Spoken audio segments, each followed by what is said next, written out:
à toutes et à tous ma team Kiefer, j'espère que vous allez bien. Aujourd'hui pour cette nouvelle vidéo, on se retrouve pour le résumé de la première étape en ligne qui fait suite au prologue. Et oui, elle est appelée première étape sur le Tour de Romandie. Et on se retrouve pour résumer tout ce qui s'est passé sur ces 175 km de parcours sur le Tour de Romandie, donc en Suisse. Donc là on est à 45 km de l'arrivée, on a toujours l'échappée de la matinée en tête avec seulement une minute d'avance parce que l'équipe Ineos Grenadier de Geraint Thomas et également du leader Ethan Hayters, le vainqueur du contre-la-montre de la veille, et donc il roule pour tout simplement jouer la gagne de l'étape. Je vous rappelle qu'à la fin de l'étape, il y a une bosse de 1 km qui fait un peu penser au profil de Liège-Bastogne-Liège. Donc là on voit la tête de la course avec les 5 coureurs échappés et là on voit le peloton qui revient petit à petit sur les hommes de tête.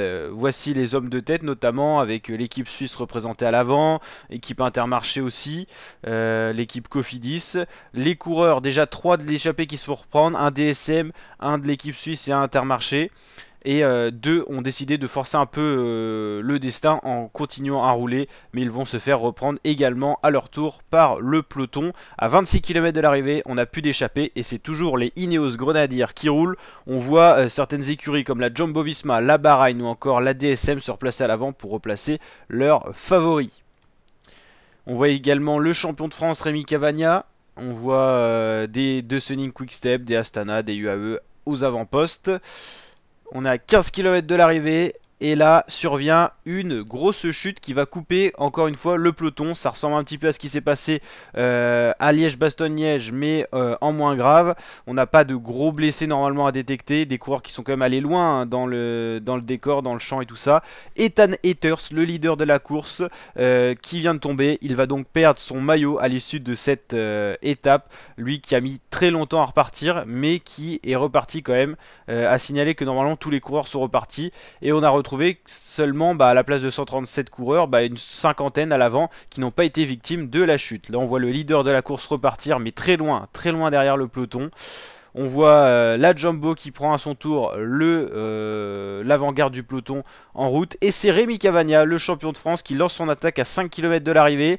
Le peloton a du mal à réagir dans un premier temps. Et c'est finalement l'équipe Israel Nation pour Michael Woods. Pour aussi Patrick Bevin qui prend le peloton en main. Il a bien creusé, hein. Rémi Cavagna, il est crédité de 9-10 secondes. Au maximum, il a dû en avoir 15.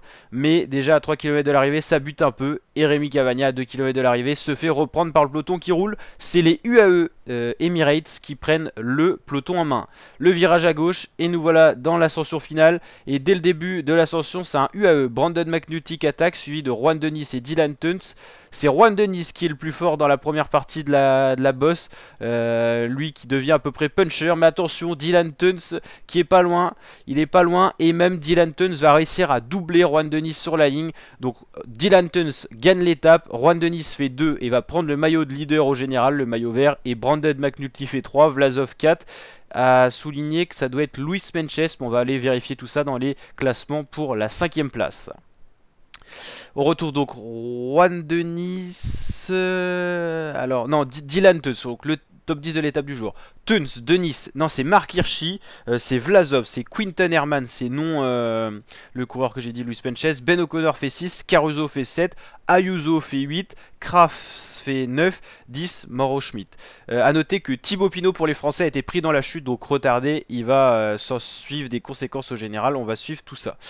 Donc Juan Denis prend le maillot de leader devant Félix Großschartner, devant Geraint Thomas, voici le podium provisoire, Dylan Tuns 4ème, Mauro Schmidt 5, Ayuso 6, Honoré 7, 8 Bevin, 9 Vlasov et 10 Brandon McNulty. On va aller voir les classements complets. Le premier français au général, alors c'est tout simplement Julien Bernard.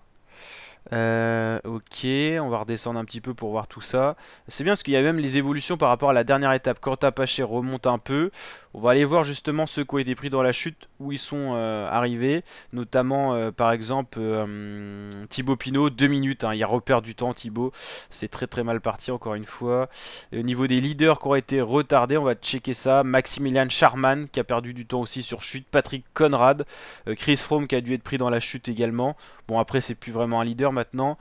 Paré-Pinte, Cataneo, ok pour les coureurs les plus notables.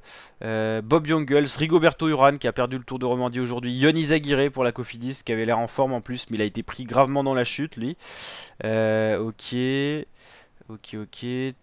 Et Brandon Smith Rivera, ok, donc il y a eu 2 abandons quand même parce qu'ils étaient 37 au départ. Apparemment Ethan Ether c'est toujours là. Est-ce qu'on peut voir les abandons?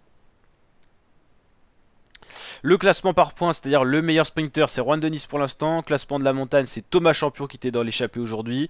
Meilleur jeune, c'est le Suisse Mauro Schmidt. Et prix de la courte battivité, c'est Antoine Debon. Ok. Est-ce qu'on peut avoir tout simplement les abandons? Je connais pas encore très bien le site. Ah, c'est là. Michael Storer et Louis Mas ont abandonné en tout depuis le début de ce Tour de Romandie. Donc j'imagine que c'est dans cette dernière étape.